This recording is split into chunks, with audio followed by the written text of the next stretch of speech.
So you want to grow your hair to back length like this, but you have no idea where to start, so I'm here to help you. My name is Nietzsche and I've gone through a hair transplant, but this is my second time growing my hair back to back length.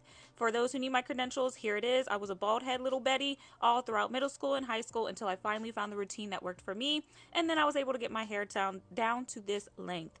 After a while, I ended up getting a forehead reduction procedure, a hair transplant to make my forehead smaller, and I had to cut down my hair to make it all even. And now I'm in part 2 of growing my hair back to back length, and here is my process so far. As you can see, my journey is going great so far, and I will be back to back length soon enough. So I'm going to show you guys what I do. So when it comes to my method, I like to follow kind of like the LCO method. There's different variations of this method, but this is kind of the routine that I do and that has always worked for me. So I like to start off with wet hair. Either I'll get in the shower and I will drench my hair with water, or I'll take a spray bottle filled with water and I'll spray it, or I will mix together my own humectants and I will apply that to my hair. So I know a lot of the times we talk about butters and oils, especially on my page. I like to talk about oils a lot because my surgeons recommended using oils. Here's some messages on my scalp. But I do also talk about humectants and the leave-in sprays and the leave-in creams that I use, but I don't talk about it as much. Just because it's not talked about as much doesn't mean that it's still not an important part of your routine. So coconut water, aloe vera, glycerin, hyaluronic acid, panthenol, things like that, humectants are very key to helping grow your hair strong, long, and retaining length as well.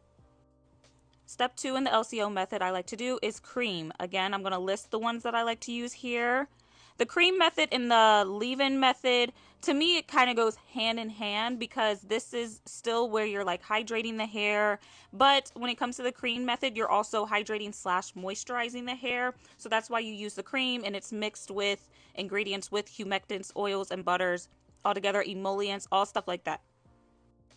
So the way I think of it, you're kind of like phasing into the sealant method when it comes to kind of like the LCO method. I feel like I need to rename this because it doesn't exactly cover everything that I like to do in my method. But you're going in with hydration. So the first step, you're focusing on hydration. The second step, you're focusing on hydration, but you're slowly going into that sealant where you use the oils and butters. So it's like mixed with hydration and cream. You know what I mean? Like it's the middle ground where you're getting into it. And then the final step I do is the sealant, where it comes with my oils, the one that I show all the time on my page, and grease. Hair grease I use sometimes too, not all the time. This is one that I use occasionally on my ends because it is pretty thick, but it acts as like an occlusive layer. It helps to lock in that moisture. Same with oils. For example, is one that I use. I use this on my scalp as well because it helps to stimulate my scalp.